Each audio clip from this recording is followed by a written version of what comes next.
Hey guys, what's up? Welcome to my channel and thank you for joining me for today's video. If this is your first time seeing my face and you may have just stumbled upon my channel and you may not yet be subscribed,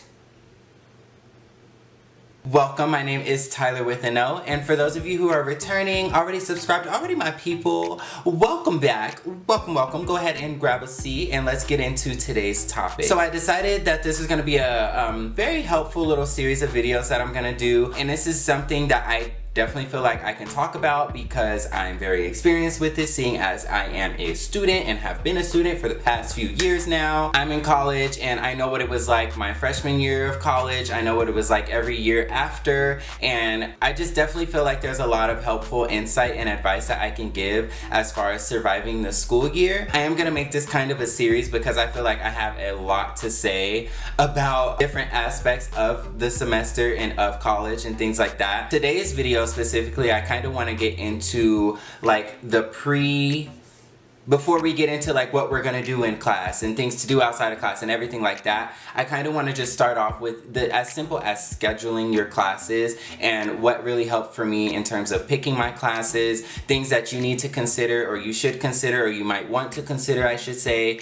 with scheduling your classes, especially if you're a freshman or if you're just, finding that your schedule didn't work for you. I am a full-time student and I am also a full-time employee. I live by myself. I have bills, I pay rent, so it's not, I didn't have that college experience where my tuition was paid for, my parents paid for my car, my parents bought my books and everything that I need to do. I just had to go to school every day and I didn't have to worry about anything. No, honey, I had to, I had a life to sustain, I did not have the luxury of just going to school and not having to work. So this is definitely some tips that if you're in that same predicament or you might be, about to move out or something like that, then this video is definitely for you. Even if not, these are still some helpful tips that will help you survive this semester. So yes, without any further ado, this video is going to be about helpful ways that I found to schedule my classes, to kind of work with like a school schedule and a work schedule, and it's just kind of things that will help your school load and your workload go a lot smoother and be a lot lighter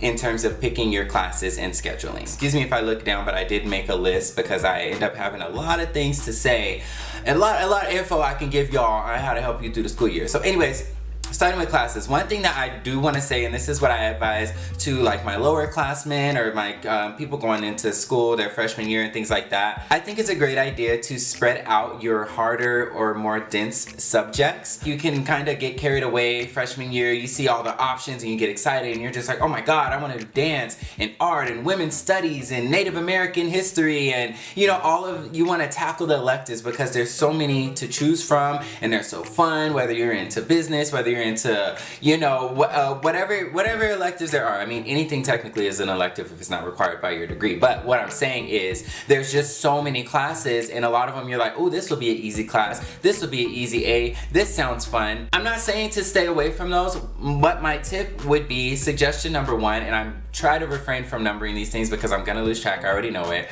but my tip would be to spread them out. Spread them out throughout your semester, and also don't take all of your dense courses at one time in one semester. Because what's gonna happen is you're gonna take all of your easy A's and all of your electives, all of your fun stuff in the beginning of the semester, and by the time you get to the end of your college career, closer to graduation, it's gonna be nothing but upper division courses and all of your really heavy material, lots of reading, lots of homework, lots of papers, lots of essays, you know what I'm saying? So it's just like, why not save some of those electives for those classes? So when you have to take, communication theory, or you have to take marketing 301, or you have to take your personal finance or macroeconomics, why not throw in an art class or throw in a music appreciation class into there just to kind of give yourself a little bit of breathing room? Okay, excuse me.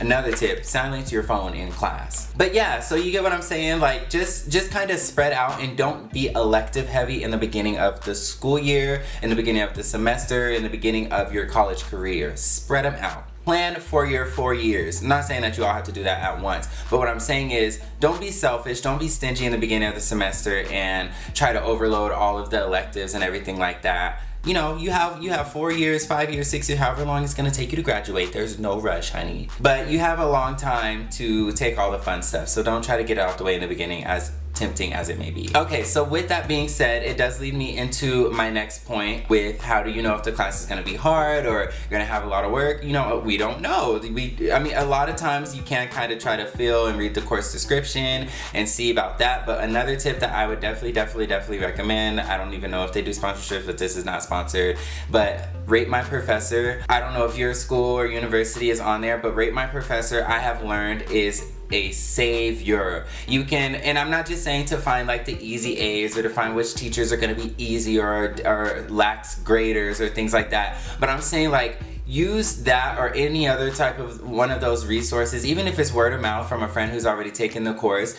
Definitely go off of recommendations when it comes to selecting your courses. There's nothing worse than to sign up for a class, be stuck in the class, and you get there and then you're like essays on essays and essays and homework and online and quizzes and pop quizzes and tough grading and no curves and no rounding. Like, you know what I'm saying? All the tough things that would just make your school year a little bit harder. Definitely go off of recommendations. If somebody tells you like, hey, this teacher is great, they're very knowledgeable on the subject, they answer questions, you know, they're very easy to talk to, they're prompt responding to emails.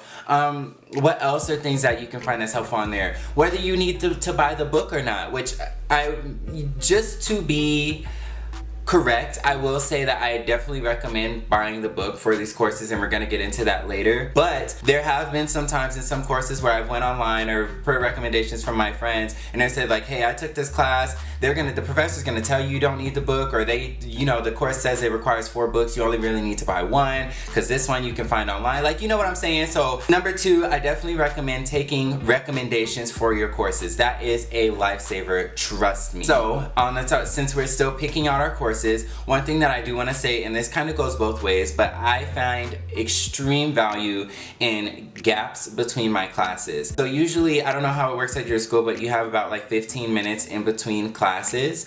And so what my suggestion would be is to take advantage of the gap if you can. And I know a lot of you work like I worked, but it ended up working out for me. My job was flexible with my school schedule. So what I ended up doing, I scheduled my classes in the morning so that way I can work at night. And with them being flexible with my school schedule, I'd have like an 8:30 class, for example. That class would get out at 9:45, and then I would have an hour break. So my next class wouldn't start until 11:30, and then that class would be from 11:30 to 12:45. And it was just so valuable to have that break in between classes, because you have time to eat, you have time if you need to take a nap, but more importantly, you have time to do work, especially if you are working. If you are holding down a job or have out of school obligations, this will save your life, I promise you. With those gaps in between, I would take time after I get out of one class, I would go to the library, and if I have an assignment due the next class that I didn't do at night because I worked too late, that would be my time to finish that assignment. Or if I have a test the next class, then I would go to the library and study and skim through my notes and just cram, which I know they say don't not to cram, but for me, I was a crammer and it worked. Okay, so, but yeah, I would take that time to do all of that. Or if I got out of my first class and they're like, okay, we have a assignment that's gonna be due next class, next class. So, okay, let me just break that down for you. I had classes like Monday, Wednesday, and then I had classes Tuesday, Thursday. So if I'd get out of my first class and they're like, okay, your assignment's due first thing in the morning, Wednesday, why wait? If I have an hour in between and I don't have anything to do, if I don't have any assignments that I need to get done for the next class, then I'll go right to the library, go right to the computer lab, and I'll go ahead and bust that assignment out right then and there while the subject is fresh on my brain. You know what I'm saying? And take advantage of the time in between. So that's why I feel like it's so valuable to have at least an hour gap in between your classes if you can allow it, because you can nap, you can eat, you can get work done, you can catch up on whatever the case might be. Even if you need to run errands, there's been times when when I needed to drop something off or pick something up or do whatever, go speak to financial aid, or you never know. You just leave yourself like a nice little gap in between, so that way you're not rushing in between classes and you're not falling behind on anything. And so with that being said, I kind of talked about this a little bit with my days. But another thing that I would recommend, I don't know if all universities are set up the same as far as like the course scheduling, but what I recommend, and again, this is definitely if your schedule permits, I like to spread my school week out. So I have, and this is where I'm saying it can kind of go both ways, because I have my best friend, her preference is to get it all done in one day. She was taking 4 or 5 classes, and she would just dedicate 2 days out of the week to school. So Monday, Wednesday, she had 5 classes back to back to back to back, knock it out. The plus side on that, I will admit, is that, you know, you go to school Monday, Wednesday, now you have Thursday, Friday, Saturday, Sunday to complete all of your assignments that may be due Monday. If that works for you, cool. What I recommend is, if you can, 2 classes one day, 3 classes the next day, or 2 classes one day, 2 classes the next day. So that way you on those in between days, so I have 2 classes Monday, Wednesday, great. So on Tuesday I'll do that homework, or Monday in between classes, Monday to Tuesday I'll do the homework, so that way I'm prepared for Wednesday.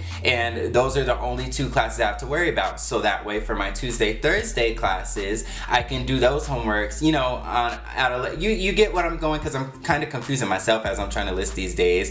But I just felt like it was so helpful not overloading myself, and especially if you're taking classes that are very dense with essays or writing or reading, and you know you have 5, okay, I'm not gonna say every class is gonna require an essay, but you know when you get to midterms, sometimes it be like that. I just don't think that it's smart to have 3 essays due on the same day. You know what I'm saying? Like I have 5 out of my 5 classes, 3 of them are English, one's literature, one's composition, and one is a rhetoric course or a speech course or something like that. And so now, because I took all of my classes on the same day, not only do I have to complete my other 2 assignments, but now I have a paper due at this one, a paper due on this one, and a discussion journal due on this one. And you know what I'm saying? So it just becomes too much to try to have all your assignments due in the same day. And that is why I would not recommend taking all of your classes within the same 2 days. Spread them out if it allows you to. That way you can get them done earlier, because you're not at school for a long time and you have the rest of your day to do homework or work if you need to. Another factor to consider when you're picking your classes is the location of them on the campus. Now, again, I don't know how every university is set up, or if people even have the luxury of choosing whatever, but the way that my school was set up is when I would go to select my courses online, it would tell me not only the professor, but it would also tell me which classroom or which building that this class was going to be in. So, seeing as though I spaced out my classes the way that I did, and I knew where like the parking structures were, like I drove to school, for example, so I would know like this is a morning class, I don't like to get up early, I don't want to be late to class, therefore my first class I want to make sure is near where I'm going to park. Or after school I'd have to go right to work, so I don't want to have to run across campus to get back to my car to drive to work. Like I want to be able to be close to parking. So that's what I'm just saying, is like these are things that you want to consider in terms of the location. A lot of people don't think about that. Then they get to school and they're just trying to find their class on the first day of school, and they're like, oh my god, it's all the way on the west side of campus, that's like a 10-minute walk, I only have 15 minutes, I need to eat, like, you know what I'm saying? And I wanted to be one of those cool kids who had a little penny board or a longboard or a skateboard or a razor scooter, so I can just, you know, shimmy on across campus and get to my classes, whatever. I was not. Mind you, I live in Las Vegas, so it was definitely a 115 degrees outside walking across campus, so location was definitely a factor when I decided my classes. Alright you guys, so that's gonna wrap up part 1 of my school survival video series type of thing. I hope you guys found something interesting or informative or both within this video, and definitely comment down below and let me know if you have any questions or any suggestions or things that you found useful when scheduling your classes. Give this video a thumbs up, and stay tuned for part 2 of this video, where I'm actually going to talk about once we're enrolled in class and tips to help you, whether it be with memory or just retaining information, test taking, studying, things like that. And you know, the best way to do that is for you to go ahead and subscribe to my channel so you don't miss out on that video or any more of this Tyler with an O goodness. And I will catch you all on my next video. Peace.